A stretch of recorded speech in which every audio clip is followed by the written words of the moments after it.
As a ghostwriter, we face a very important, delicate question, and that is how to interview and probe our clients. And it's a funny thing because there are two stages in this.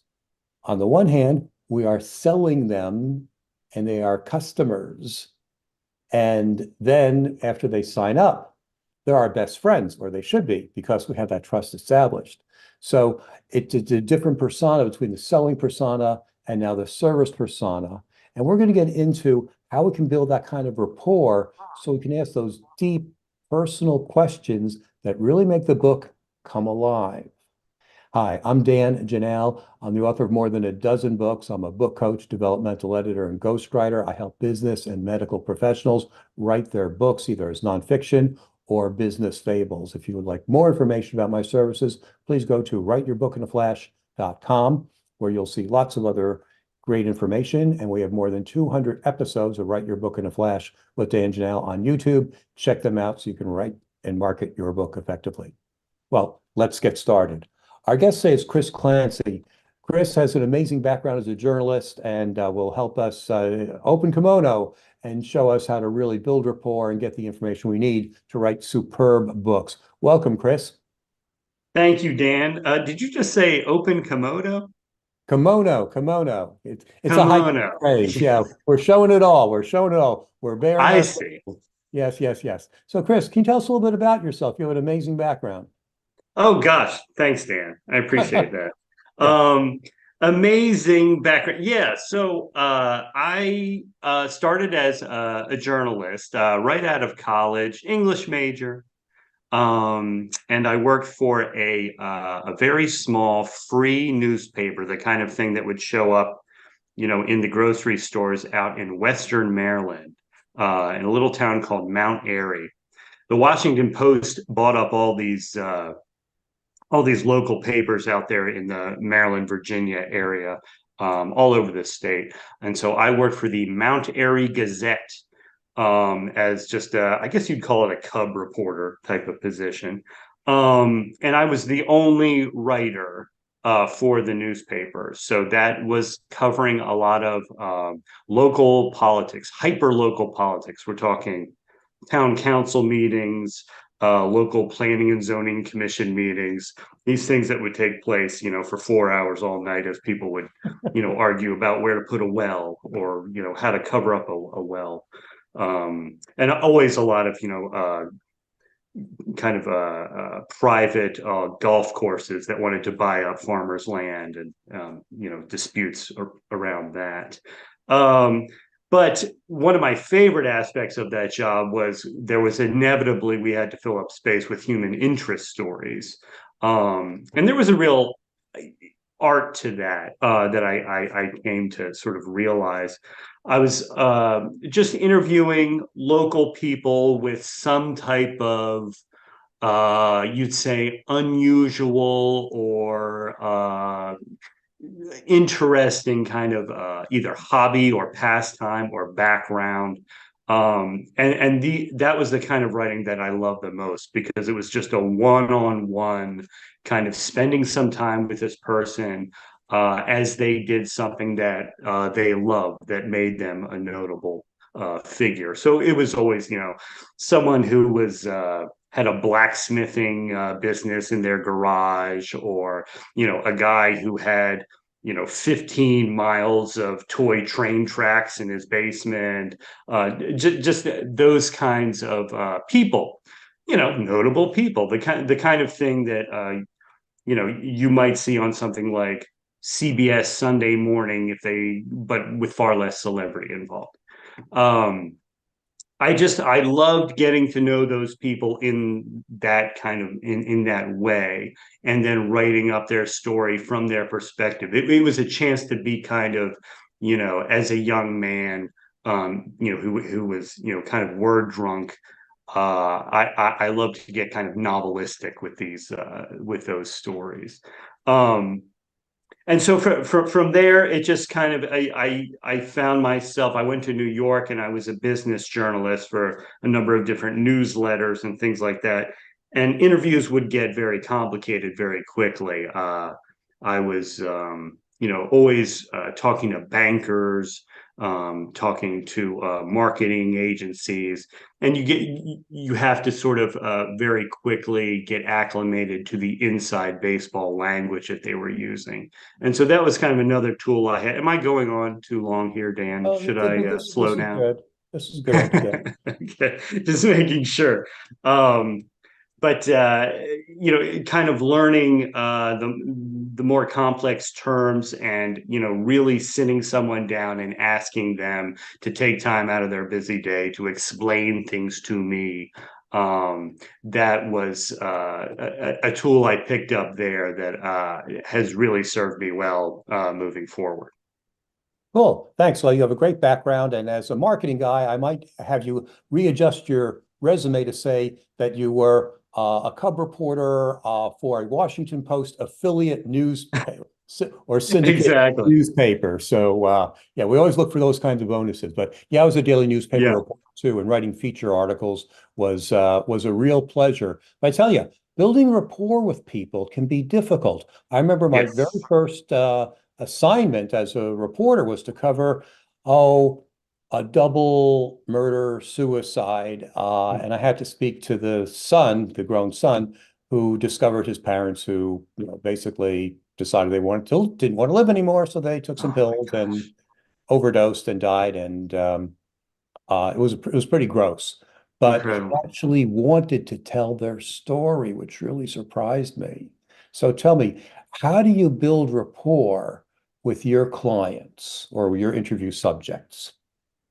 Um, Great question. It's always, you have to know going in what the situation is. Um, and if something especially delicate and touchy like that, I think first and foremost, you want to go in as a human being, kind of approaching another human being. And so, what I mean by that is you want to first come to that person and say, gosh, I'm sorry about everything you're going through, or I can't imagine how you must feel at this time. And just maybe get them talking tangentially about the situation. How was your morning? I can only imagine that things have been busy, before you really kind of just march up to them and start, throwing questions at them. Hmm. Um, Not everybody is ready to get down to business as soon as you walk into the room. Hmm. And I think it's, just, when I came on, and Dan, you and I were talking just now, and we were talking about, just general things of life and what we're doing with our work today. Um, it's just a way to sort of dip your toe and to realize, oh, I'm a human being, and I am just coming from something in my own life, and you're a human being, and you're going through this thing, and so we are first and foremost human beings. Before I try and suddenly kind of suck the information that I need out of you so I can go do my work. Yeah, good answer. I remember the first day I was an intern. I was still in college, and I had a internship and worked the morning shift and at a daily newspaper in West Virginia. And the city editor came up to me and said, we had the city council meeting last night, and our reporter had to leave early, and he couldn't speak to the councilman. So we need you to call him at home. And basically, your opponent called you a crook. Are you a crook? That's what I had to do.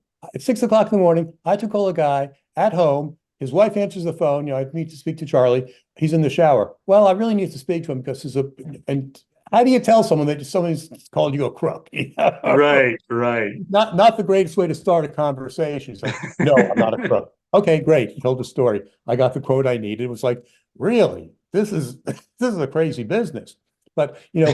a lot of the people who will be listening to this podcast will be writing memoirs or having to dig deeper into people's stories. So Mhm. start to probe into their deeper, they'll tell you like the basic ideas, but how do you subtly get them to reveal more and more pieces of the puzzle? Mhm. Um, Well, naturally, and I think this is, really very much a prerequisite to the job we're doing here, but you have to be a curious person. Hmm. Um, you have to come in wanting to know not just the important piece that they may or may not be feeling protective of. The subject may or may not want to give that up right away. And so you have to be just as interested in sort of the aspects of the story or sort of the pre-story that they are kind of gently sidling up to the meat and potatoes of the story that you're really looking for. Um, what I mean by that is in preparing for an interview that could potentially get uncomfortable or sensitive, or maybe the subject may not feel great about addressing some controversy in their life. Um, I find it helps to just not only have your questions prepared, of course, but you want to provide the context for how you came up with that question. Hmm. Um, a lot of times when I was interviewing these people for human interest stories or something, I would say, "Well, tell me about blacksmithing," because the only thing I know about blacksmithing is what I ever saw in cartoons or movies about blacksmithing. Do you get to wear one of those cool masks like in the movie Flashdance or something? And so you're kind of, by doing that, you are showing off your ignorance in a way Hmm. that I think can come back fruitfully to you, because people will sort of chuckle and say, "Oh, no, no, that's not how we do it. Let me correct you. Let me bring you out of your ignorance." And the next thing you know, they are explaining something that they have an expertise in, which is which is a level of comfort that they feel perfectly good to just wallow in for a little bit. And as you ask your questions and kind of you sort of gently kind of bring them to expand out of that comfort level. And then before you know it, you can start to think, well, now's a pretty good time to ask those sensitive questions. Maybe now that they like me enough to have chuckled at some observation or something that I made, I can now get to the hard stuff. Does that make sense? Oh, that's perfect. I love the story, love the example. Yeah, just arming them is wonderful to show your ignorance. I think it's Mhm. brilliant. I never did that before. I always thought that I had to be the smart guy and show them that I knew everything about, you said banking or whatever. So let's talk a Yes. little bit more about, so I think that was excellent. Let's talk more about research. How do you research your your ideas or your client, well, your interview subjects? And granted, I know a lot of what you're doing is for newspapers and it's daily reporting and whatever, but you've also written books, and all of our people here are writing books. So how can we do Hmm. more research, especially for people who are not famous? Right. Okay. Excuse me. Or the Uh, topic that they're talking on, perhaps. right. Well, that's the other thing. You shouldn't, if you're interviewing someone who has an expertise in any given field or who has gone through an experience that requires a fair amount of research, I don't think you need to do all that much research, at least not on the front end. I think I've never gone into an interview with more than maybe 7 or 8 questions. Hmm. Those questions, though, they need to be organic, and they need to themselves be well researched. I need to think. So if I'm talking to someone, and let's say they're a doctor or something, I don't need to research every specialty that they studied for 7 years in school and then became a doctor and have 20 years of experience. I only need to think about um, what kind of story am I writing, um, and what are some questions that I can ask where they will fill in the gaps of my knowledge, and that's where you're showing off the ignorance.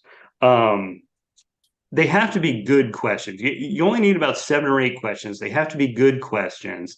And hopefully, if there are good enough questions, you will go in new directions that you didn't see coming. And that will result in some spontaneous conversation that you can then go back and say, oh, well, this is perfect. And I didn't even know that this is what I wanted. Um, I have found that to be really fruitful over the years that I've done this.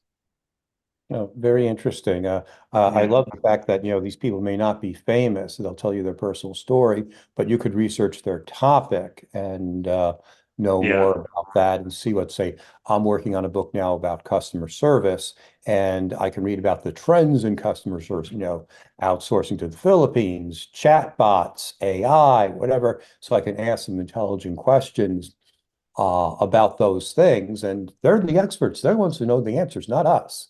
So we have to think about right. what our readers want to read and then formulate the questions from that. So I love the fact that you blend in the spontaneity as well. Just as our conversation is going here, we had a list of set questions and we're not following them in order because on paper it looked like they were in order, but in real life, maybe not so. And then we're Right. just riffing on things, which is Yeah. great.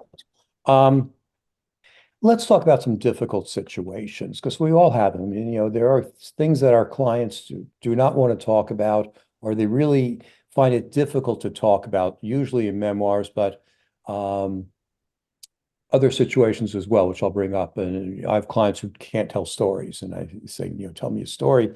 And Right. before you know, they're trying to tell me a story, which is great. But how do you uh, how do you handle those difficult situations where you might have a disagreement with a client about what to put in the book or in the article? How can you convince Mm. them that it's to their benefit to be vulnerable or to be open or to share this kind of story? Hmm. Um, well, if I could just kind of circle back with the interviewing aspect of that. Mhm. Um, Thanks, Dan. One thing that I've always found to be really helpful is if I ask a person a question, whether it's sensitive or not, and they give me an answer, and the answer might not be exactly what I was looking for, or it might not have totally answered the question in the way that I needed it to. A good tool that I've used to respond to that is I'll say something like, you know, it's a variation on "so let me get this straight." But if you can kind of "so let me get this straight" sounds like you're trying to maybe push that person around. So I don't use that. But if you say Oh, something like, well, let's see. So if I'm understanding you correctly, hmm. you are saying that dot dot dot dot dot, and then you can either, repeat what that person has told you, in the hopes that they might expound and get a little closer to what you're looking for, or get a little deeper into what you're interested in, or you can say, so if I'm understanding you correctly, and you can answer the question in the way that you want. And then they might say, no, no, no, that's not what I'm saying at all. And they might expound anyway. Um, I found that has worked for me a lot. Just that. So if I'm understanding you correctly, and repeat what they said. The other thing I always like to have, and it helps with vulnerability. People will say something, and if you rush in with the next question or you rush in with the next observation, um, then they feel like they're off the hook. But people, like nature, they abhor the conversational vacuum. Um, so if you ask them a somewhat uncomfortable question and they give you a pat answer or a yes or no, um, and you just let it lie and have the silence, they'll start to fill in, and they might be babbling, but they might give something to you that is really good and really valuable. um, I don't know if you remember, Dan. I'm sure you remember, but do you remember Donald Rumsfeld? Mhm. He would have these press conferences where these reporters would ask him questions about the Iraq War and, what's going on in the Iraq War and where are the WMD and all that sort of thing. And Donald Rumsfeld would answer with these yes or no answers, very pat. And then the reporter would not say anything because he knew this trick, and Donald Rumsfeld knew the trick too. So Donald Rumsfeld was like a statue. He could just sit there in silence, and he knew that he wasn't going to give anything away because he knew that trick. And I always found that amusing. So I mean, I don't know if that totally answers your question, Dan, about people feeling vulnerable. I think that you really just have to go back and constantly remind yourself, I'm a human being first, talking to another human being. If they really, really, really don't want to talk about it, then we probably need to rethink the book itself, and what their motivations are. But those are just some thoughts. Okay, very cool. What are some don'ts? What have you learned that doesn't work? What should we avoid doing? Obviously, Well, you mentioned rushing in with the killer question first off the bat. That's that was yeah, cool. What else? that's a no-no. Yeah, I don't know if you've seen this, Dan, but I'm always very, very proud of myself if I get to the end of an interview, or an end of a long conversation with my subject person, and I remember to say, "Is there anything you wanted to add?" Oh, Um, good. Yeah. do you ever do that when you're Um, interviewing people? I hear that a lot on podcasts when I'm a guest. Yes.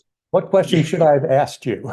Right, right. Yeah. Yeah, and you can frame it that way. And I mean, I've written whole articles based on is there anything you want to, is there anything I'm missing here?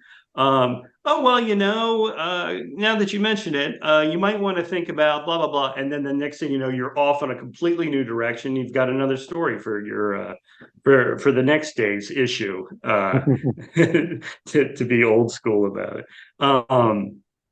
But those that can always result in some really new avenues that you might not have seen going in. As for don'ts, yeah, and Dan, maybe I might invite you to add to this, but I've only had one interview where I really regretted what I was doing. But before I dive into that, what would you say your don'ts are, Dan? Oh, well, starting off with a hard question first, you Yeah, want to sure. you want to build rapport, you want to build trust, and then get deeper and deeper. Um, some other don'ts. Well, I would say go to the bathroom before you do an interview. You never know how long it'll last, and you don't want to have to like something like, oh my God, I have to go. And Yeah. hate to be gross about this, but the body is the body. And actually read a book about by an ace interviewer for the New York Times, Washington Post, freelancer, Yeah. who uncovered a lot of major stories. That was actually one of his tips because he'd be in the middle of an interview and it'd be like an hour, gets longer and longer. It's like, oh my God, I That's wish I had true. a Yeah. burrito. And suddenly it's like, they're running out of the room and then the interview's over. I think researching is important to a degree, but I think being flexible enough to keep the conversation going. And Yeah. you said it can go in many different directions, and that might be the better story. And I think that's when I interview my clients, we'll always have a recorder going on so we can free form instead of like having to write down everything. And just the Right. idea come and you free form and you create new ideas along the way, and then they Yeah. build on that, and you build on that, and they build on that, and then you get really, really good stuff. So I think being flexible is really an important thing. So the don't would be don't be fixed. Be Yeah. flexible. Yeah. Yeah. Yeah. I mean, and it's the same way with any kind of creative process. You have to have something of a plan going in, but you also have to realize, things get crazy out there pretty quickly. And so you have to be able to sort of make small adjustments and move with, where the real inspiration is coming from, or where the real, the heart of this story is coming from. It's almost like, being a football coach or something. You can have your plays, but once those guys are out on the field, it's kind of chaos. You're constantly reacting to new information.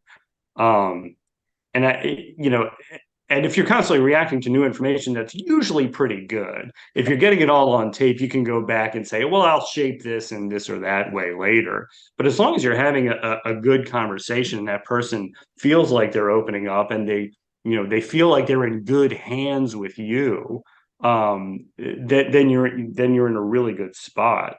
Um, Yeah. there was no, go Mhm. ahead. As a ghostwriter, how much freedom and flexibility do you think you have when they tell you a story? Do you use it word for word, or do you reshape it using your craft and your skills? I think I'm mostly I'm gonna go out there and I'm gonna say I'll shape it to what I think the story how I think the story needs to be told. Um I wrote a book for my brother-in-law. This is kind of how I got into ghostwriting. Um and he said, "Hey, you're an author. Can you write a book about me and my relationship with my dogs?" And I thought, oh boy, okay. And, and then he said, I'll give you this much money. And I said, oh, okay, we'll do it. So, right. So I sat down with him and, he's telling me his story. And I could tell right away that, he kind of had the story rehearsed in his head and you know, his attempts to put it down on paper didn't quite match what he had in his head. And so, just the inevitable sort of ghostwriter client um, uh, uh, situation. Um, and so it was up to me to kind of make that story of his pop, this story that he had in his head. So, because we already had a close relationship, I was able to kind of ask him other questions that I knew things about his life that, your average ghostwriter wasn't going to know. Um, and then I brought in other voices to kind of get a little bit more context or to get another side of the story about, why they bought this dog and then why they got this dog and why they had to get rid of this dog because this dog was biting this dog. Um, and I realized after a few kind of pretty futile attempts to write the story the way he wanted to see it, I realized, oh, I'll just make this an oral history. Hmm. Um, and so sort of his voice was the primary voice, but then other kind of voices would chime in with their take on the same situation. Um, and therefore, it was really easy to write that way because I would just kind of transcribe what I had in the recordings. But it made for really entertaining reading because you would get sort of you kind of captured everybody's voice as they were in its most unguarded form, which was just in that conversational form. And I didn't need to I didn't need to fill it out with any purple prose, which might not have been appreciated anyway. Sure. What advice would you give to someone looking to improve their interviewing skills? Are there any books or resources or general tips that you have? I've never read a book about interviewing. I'm ashamed to say. I really only did it through sort of repetition.